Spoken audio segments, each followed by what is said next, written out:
जय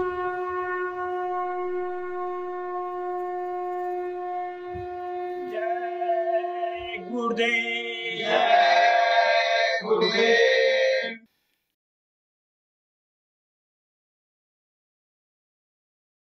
जय गुरुदेव।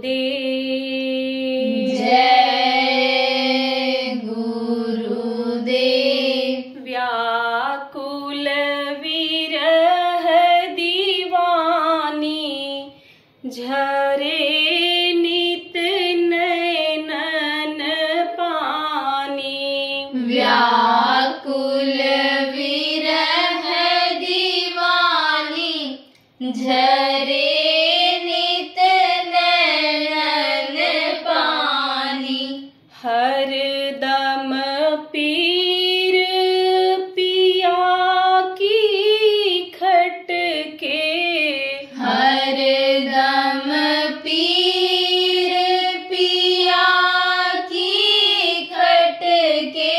सुधी बुद्धि बदन हेरानी झरे नित नयनन पानी। सुधी बुद्धि बदन हैरानी झरे नित नयन पानी। होश हवास नहीं कुछ तन की। होश हवास नहीं कुछ तन की। बेदम जीव भूलानी झरे नित नयनन पानी। बेदम जीव भूलानी झरे नित नयन पानी। बहुत रंग चित चेतन नाही। बहुत रंग चित चेतन नाही। मन मोर दे की बानी झरे नित नयनन पानी। मन मोर दे की वाणी झरे नित नयन पानी। नाड़ी वैद्य व्यथा नहीं जाने। नाड़ी वैद व्यथा नहीं जाने।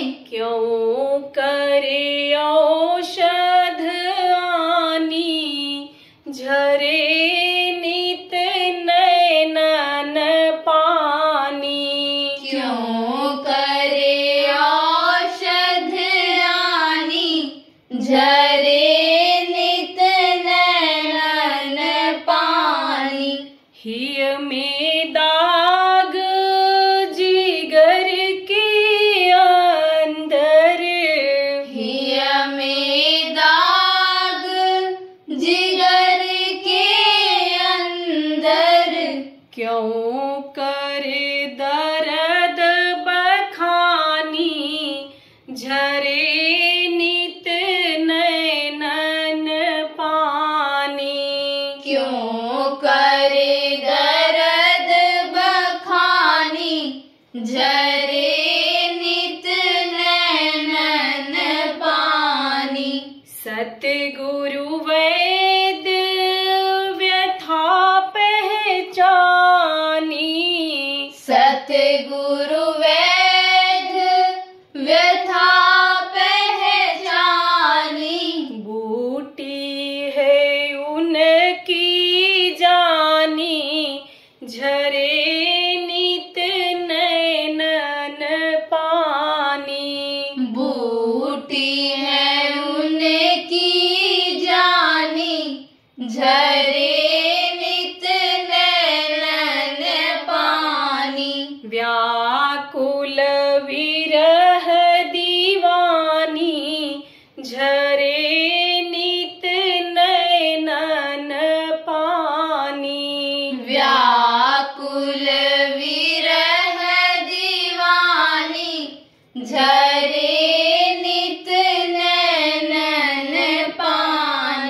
जय गुरुदेव।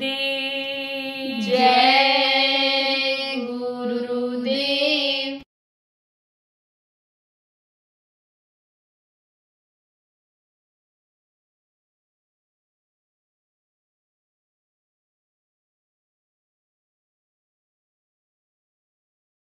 अब देखो बच्चों, आप लोग दाल बनाते हो, किसमें बनाते हो? पतीले में, भगोने में। अब आजकल कुकर चल गया, कुकर में बनाती हो। तो उसमें क्या डालती हो? नमक। बगैर नमक के कहते हो कि कोई स्वाद नहीं मिला दाल का। कितना मसाला डाल दो, कितना बढ़िया उसका छौंका लगा दो, लेकिन नमक नहीं रहता तो कहते हो अरे नमक नहीं है, सब बेकार। तो नमक एक एक दाने में तो डालती नहीं हो, पतीली में ही नमक डाल देती हो, कुकर में ही नमक डाल देती हो, और हर दाल के दाने में नमक मिलता है। ऐसे ही एक साधे सब सधे और सब साधे सब जाए। अगर दुनिया बनाने वाले को पा लिया जाए तो दुनिया की ये सारी चीज़ें ये आसान हो जाएंगी मिलने में। एक साधे सब, एक काम वो कर लो। अब उसके लिए न घर छोड़ना है, न जमीन जायदाद छोड़ना है, न बाल बच्चों को छोड़ना है, रहना है इसी गृहस्थ आश्रम में। क्योंकि इस समय कलयुग में गृहस्थ आश्रम छोड़ करके जो बाहर जाएगा, समझ लो स्वप्न में भी जल्दी भगवान नहीं मिलेगा। क्योंकि इस समय पर कलयुग में मन बहुत चंचल है। आप ये समझो साधना हो नहीं पाएगी, कर्मों को काटने की शक्ति लोगों के अंदर आ नहीं पाएगी, और गृहस्थों का अन्न खाएंगे और उनके दुख तकलीफ दूर कर नहीं पाएंगे तो मन आदमी का खराब हो जाएगा। यही कारण है कि ऐसे लोग, कुछ लोग, देखो अगर आप गहराई में जाओ तो गृहस्थ से भी ज़्यादा खराब निकले जा रहे हैं। इसलिए प्रेमियों, गृहस्थ आश्रम में ही रहना है और गृहस्थ आश्रम में ही करना है। बच्चों को भी नहीं छोड़ना है, घर को भी नहीं छोड़ना है, जमीन जायदाद को भी नहीं छोड़ना है, बिजनेस व्यापार को भी नहीं छोड़ना है। मेहनत और ईमानदारी से जो काम करते हो, बिजनेस का, व्यापार का, जो भी नौकरी का, उसको करते रहो, लेकिन इसी में फंसे मत रहो।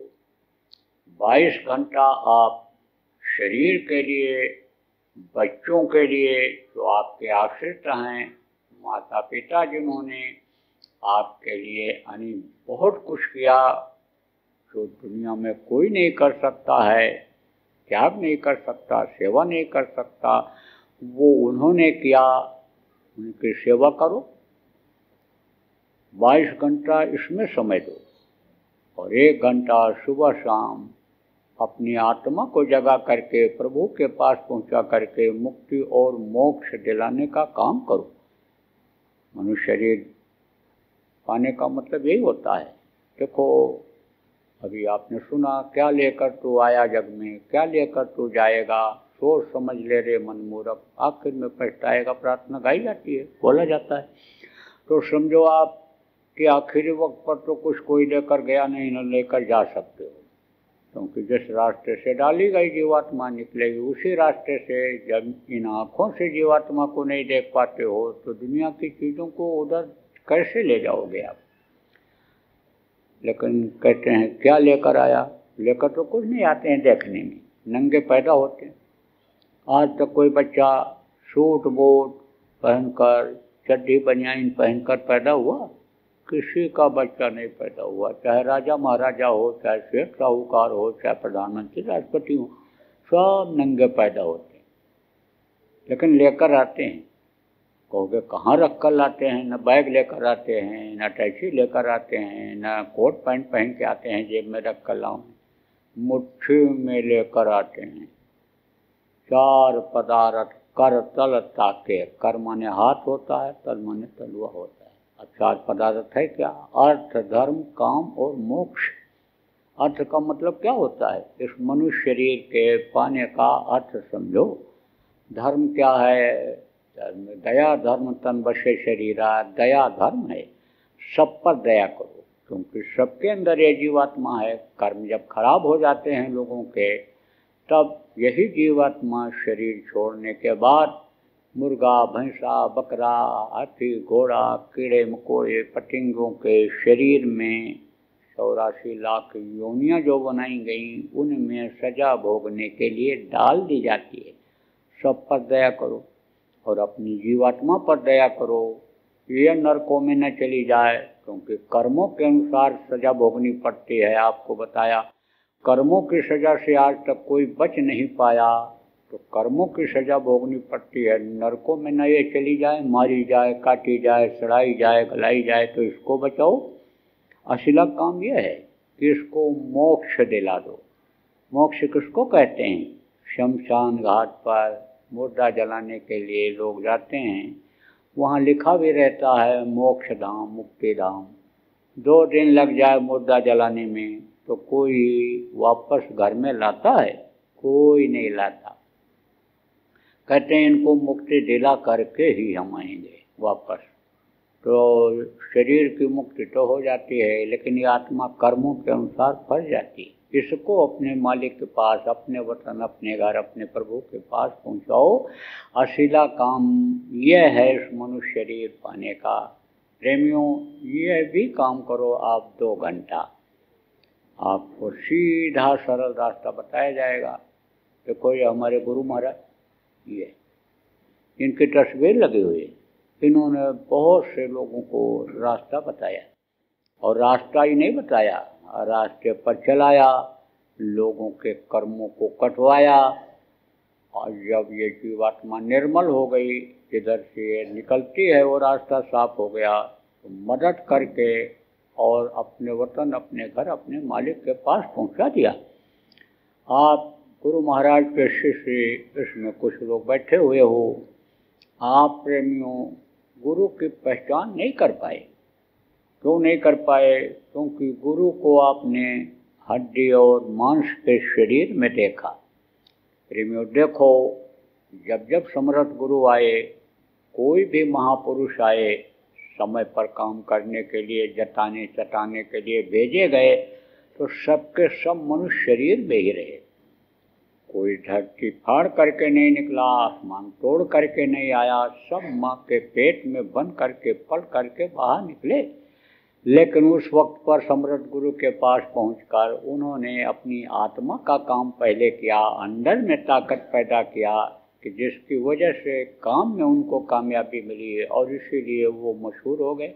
ऐसा काम किया कि जिससे लोगों को सुख शांति मिली, जिससे लोगों को अनिल लाभ मिला, वो काम किया, तब लोग उनको जान पाए। तो समर्थ गुरु अनिल समझो कि आते हैं इसी धरती पर, लेकिन बाहर से हाड़ मांस के शरीर से उनकी पहचान नहीं होती है, अंदर में पहचान होती है। रानी इंदुमती ने कबीर साहब को अंदर में सचखंड में बैठे हुए देखा, तब बोली कि आप हमको मृत्युलोक में बता दिए होते कि मैं ही सब कुछ हूँ, तो मुझको इतनी मेहनत क्यों करनी पड़ती। तब उन्होंने कहा, तुझको विश्वास न होता कि मनुष्य शरीर में भी इतनी शक्ति आ सकती है, इसलिए तुझको मैंने रास्ता बताया, रास्ते पर चलाया और ला करके फिर ये जलवा दिखाया। बोल, तेरी मदद किया कि नहीं किया? तब चरणों पर गिर पड़ी और बोली, आपके मदद के बगैर तो मैं एक कदम आगे बढ़ सकती ही नहीं थी। मृत्युलोक में ही मैं ऐसी फंसी हुई थी कि जैसे प्रेमियों शहर में मक्खी फंस जाती है। लोग इसी तरह तो फंसे हुए हैं। एक कटोरे में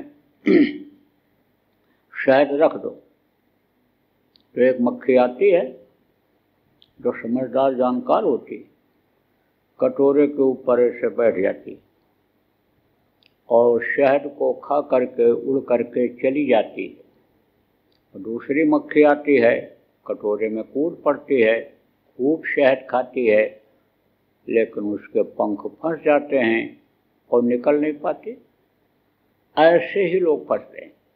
अब वो जो समझदार मक्खी है, बस वो यही सोचती है कि भाई खाने भर को हमको मिल जाए, और फिर वो अपना उड़ गई, आज़ाद हो गई, मरने से बच गई। और जो उसी में खाने में लालच में फंस जाती है वो उससे निकल नहीं पाती। जैसे लोग ये सोचते हैं, कहा साईं इतना दीजिए, प्रेमियों समझो इस बात को, साईं इतना दीजिए जामे कुटुंब समाए, मैं भी भूखा ना रहूं, सार न भूखा जाए। जो ये सोचते हैं कि गुरु महाराज आप हमको उतना ही दो कि जिसमें हम फंसे नहीं इस दुनिया में। क्यों? क्योंकि इच्छाएं अनंत हैं, इच्छा बढ़ती चली जाती है। कहते हैं दूध और पूत से, धन दौलत से किसी का पेट भरता है, लेकिन ये क्या है, माया की छाया है, और छाया किसी के काम नहीं आती है। भगता के पीछे फिरे सन्मुख बागै सो, जो इसको छोड़ता है उसके पीछे दौड़ती है। देखो ये करोड़पति अरबपति लोगों की इच्छा कभी तृप्त होती है? अरबपति कहता हम खरबपति हो जाएं, खरबपति कहता कुबेर भगवान का खजाना हमें को मिल जाए। एक दुकान थी, बोले एक और खोल लो, और परेशानी बढ़ गई। तीसरी खोल दिया, और परेशानी बढ़ गई। आदमी करता तो है सुख के लिए, लेकिन वो उसी में फंसता चला जाता है। तब आप ये समझो कौन निकालता है उनको? यही निकालते हैं जो जानकार होते हैं, समर्थ गुरु जिनको कहा जाता है, वो समझाते हैं, निकालते हैं। भाई तुमको तो तुम्हारे शरीर से 3.5 हाथ लंबी ही तो जगह चाहिए। देखो हर किसी के शरीर का, जो शरीर जो होता है उसके हाथ से 3.5 ही हाथ का शरीर होता है। अब आप ये समझो छोटे आदमी को 3.5 हाथ ही तो जगह उसके शरीर से चाहिए, बहुत छोटी जगह में सो जाएगा। और तन चलाने के लिए रोटी की ही जरूरत तो है। 4 रोटी से पेट भर जाता है, तो 6 रोटी की क्या उसकी कीमत है उसके लिए? प्रेमियों देखो, सूखी रोटी से भी पेट भर जाता है, अगर संतुष्टि हो जाए तो पेट भर जाता है। और पकवान खाने पर भी संतुष्टि नहीं होती। कहते खाया तो खूब लेकिन मन नहीं भरा, संतुष्टि नहीं होती है। और खाने के बाद देखो, खाने के बाद किसी को होश रहता है या पता चलता है क्या खाएं? कुछ नहीं। और सोने के बाद किसी को नहीं पता कहाँ सोए हैं। अब कोई 50,000 रुपया के रोज के होटल में सोता है, और कोई ज़मीन पे प्लेटफार्म पर बिछा कर सो जाता है। रात सोने में ही दोनों की गुजरती है। कोई बढ़िया खुशबूदार भोजन खाए जिसकी खुशबू दूर तक जाए और लोगों के नाक में पड़े, और कोई सूखी रोटी खाए, और सुबह जब जाएगा वहाँ कहाँ निकालने के लिए, वो जो मल बचेगा, तब किसी का खुशबूदार मल निकलेगा? सबका बदबूदार ही निकलेगा। इसलिए प्रेमियों ये समझने की ज़रूरत है कि इच्छाएं अनंत हैं, उसमें फंसना नहीं चाहिए। तो रानी इंदुमती ने कहा कि आपने हमको कदम कदम पर समझो मदद किया, समझाया, बताया। आपके उपदेश को मैं सुनती रही, समझती रही, और मैंने उसको त्यागा उन चीज़ों को। प्रेमियों त्याग में ही सुख है।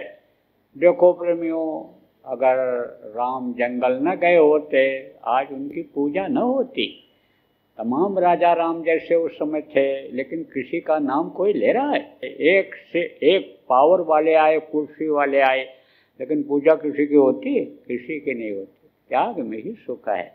तो रानी इंदुमती ने कहा कदम कदम पर आपने मेरी मदद किया, लेकिन आपकी बात को, आपकी एक ही बात को मैं याद रखी कि गुरु माथे पर राखिए।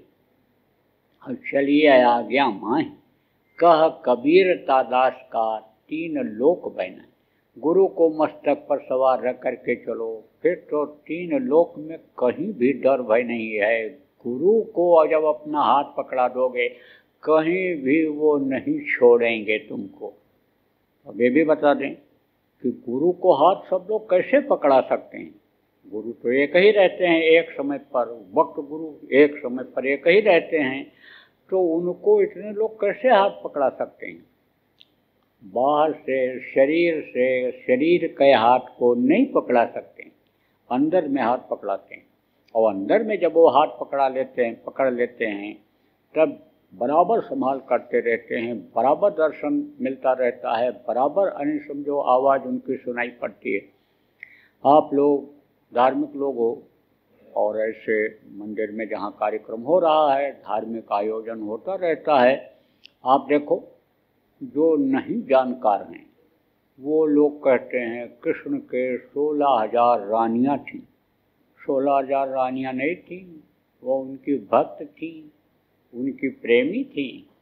उनकी जो भक्ति थी वो समझो कि निश्चल भक्ति थी, वो शुद्ध भक्ति जिसको कहते हैं वो थी, और वो कृष्ण से अंदर में जुड़ी हुई रहती थी। कृष्ण की आवाज़ जब वो सुनती थी तो बेकल हो जाती थी, जब वो उनको याद करते थे तो बेकल हो जाती थी वो। अब आप समझो शरीर से एक जगह कृष्ण अगर रहते तो समझो कि कृष्ण सब जगह कैसे सबको दिखाई पड़ते, और अगर एक जगह दूर रहते कृष्ण तो कैसे दौड़ करके आते द्रौपदी को बचाते। तो ये समझने की ज़रूरत है। तो जब गुरु हाथ पकड़ लेते हैं नहीं छोड़ते, लेकिन आप छोड़ देते हो। जो गुरु महाराज के प्रेमी हो, आपकी बात आपको बता रहा था, तो किसको अन्य समझो कि क्यों क्या छोड़ देते हो, कैसे छोड़ देते हो। जो उन्होंने बताया सुमिरन करो, ध्यान करो, भजन करो, उसको नहीं करते हो। अगर सुमिरन करने लग जाओ, ध्यान करने लग जाओ, भजन करने लग जाओ तो अभी गुरु की पहचान आपको हो जाए। जब कान में उंगली लगाओगे, बाहर की आवाज़ नहीं सुनोगे, आंख बंद करोगे, दुनिया को थोड़े समय के लिए नहीं देखोगे, तब गुरु की पहचान होगी। गुरु की पहचान बाहर से नहीं होती है। लेकिन यह समझो प्रेमियों कि गुरु की पहचान बहुत लोगों ने किया, और जो गुरु के पहचान जिनको हो गई, गुरु के लिए दीवाने हो गए। तो कोई छोटी मोटी चीज़ें जो आप मांगते हो, धन दे दो, पुत्र दे दो, नौकरी दे दो, मुकदमा जितवा दो, ये तो छोटे लोग भी दे देते हैं।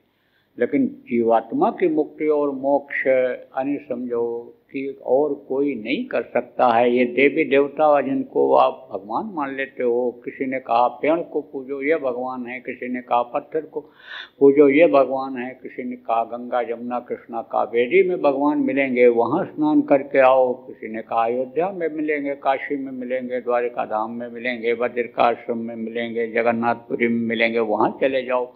तो अब वहाँ पर समझो कि मुक्ति और मोक्ष नहीं मिल सकता है। मुक्ति मोक्ष सब कुछ इसी शरीर के अंदर में ही है। यही घट भीतर सात समुंदर, यही ममलमल नहाओ, मन मोरा विदेशवा न जाओ, घर ही है क्या करिए। क्या कहा कबीर साहब ने, जो तिल माही तेल है, जो चकमक में आग, तेरा साईं तुझ में जान सके सोच। मुसलमानों में फकीर भी हुए, जानकार फकीर हुए। फकीरों ने कहा अल्लाह अल्लाह का मज़ा मुर्शिद के महखाने में है, दोनों आलम की हकीकत एक पैमाने में है, ना खुदा मंदिर में देखा, ना खुदा मस्जिद में है। और शेख जी रिंदू से पूछो, दिल की आसानी, दिल की आसानी में है, इसी में मिलता है, इसी में दिखाई पड़ता है। लेकिन कब दिखाई पड़ेगा, जब वो कर्म जो बताया आपके कटेंगे। अब कर्म तो आ गए, कटेंगे कैसे, कैसे कर्म आ जाते हैं, कुछ जान में आ जाते हैं, जान करके आदमी बुरा कर्म कर डालता है, कुछ अनजान में आ जाते हैं। तो जो कर्म आ गए उसकी सज़ा तो भोगनी ही भोगनी पड़ती है। जैसे कोई जान में जहर को खा ले, कोई अनजान में जहर को खा ले, और उसका इलाज अगर नहीं हुआ, जहर को निकाला नहीं गया तो मरेगा। ऐसे ही समझ लो वो जो कर्म बन गए, एक तरह से जहर आ गया, अब वो अगर खत्म नहीं होगा तो सज़ा तो भोगनी पड़ेगी। कर्मों की सज़ा से जैसे बताया आपको, आज तक कोई बच नहीं पाया, तो कर्म आड़े आ जाते हैं। और कर्म किससे करते हैं, सत्संग सेवा और भजन से करते हैं। सत्संग से जानकारी होती है, तब मालूम पड़ता है कि ये बुरा है ये अच्छा है, और ऐसा नहीं करना चाहिए, और वो ऐसा नहीं करता है, और जो वो हो गया वो कैसे कटेंगे। कर्म किससे बनते हैं, शरीर के अंगों से ही बनते हैं, हाथ पैर आँख कान से ही बनते हैं, तो वो उसी से कटते हैं, वो उसी से काटा जाता है। उससे क्या किया जाता है, सेवा कराई जाती है। देखो अभी आपको कुछ यहाँ मिलेगा, प्रसाद ये बनाए होंगे, तो कोई बर्तन दे देता है, पतन का इंतजाम कर देता है, कोई आग के लिए चूल्हा ला देता है, कोई आटा दे दे, कोई दाल दे दे, कोई मान लो कोई जलपान है तो उसकी व्यवस्था कर देता है, और कोई दे देता है, कोई खिला देता है, कोई बैठा देता है, सफाई कर देता है। तो किससे सेवा होती है? शरीर से सेवा होती है, उससे कर्म करते हैं। शरीर के अंगों से ही कर्म आते हैं, पाप बनते हैं, उसी से करते हैं। तो उसके लिए सेवा करनी चाहिए, उससे कर्म करते हैं और भजन से कर्म करते हैं।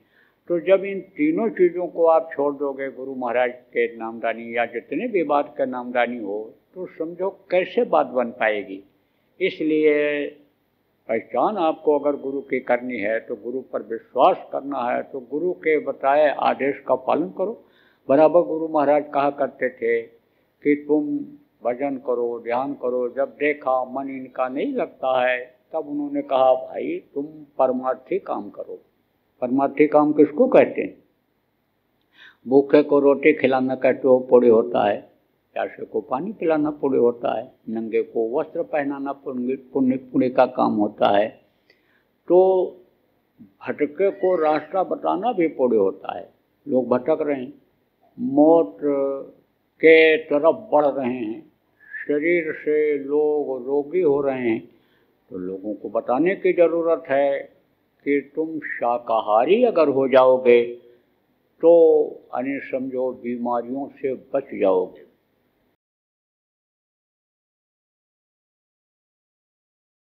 देखो प्रेमियों, हर पूर्णिमा को आपको कोई न कोई आदेश दिया जाता है, और नहीं दिया जाता है तो वही कह दिया जाता है कि पुराना जो आदेश चल रहा है उसी का पालन करो, उसी को करो।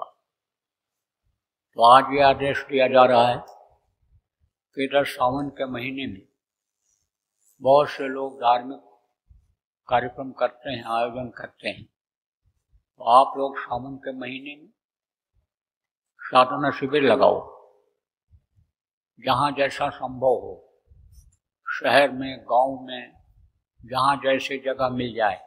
घर पर किसी के नहीं, घर से बाहर कोई जगह मिल जाए गांव में, सुबह शाम का रहेगा। किसी का प्राइवेट स्कूल ही है, अगर दे दे 2 घंटे 3 घंटे के लिए, सुबह जल्दी 4 बजे से और आपके 6-7 बजे तक, शाम को दे दे, वहाँ भी लगा सकते हो।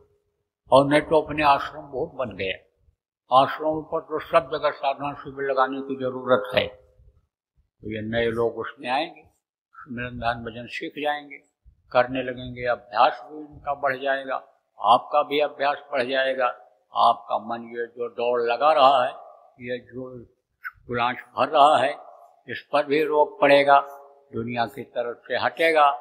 और प्रभु की याद में जब ये मन लगेगा तो परलोक भी बनेगा। नए लोक बनाने में ही सुट से चले जाओगे। ये धौकनी चल रही है, बंद हुई कहाँ गए, इंतजार होगा कि कहाँ पूरा हो गया।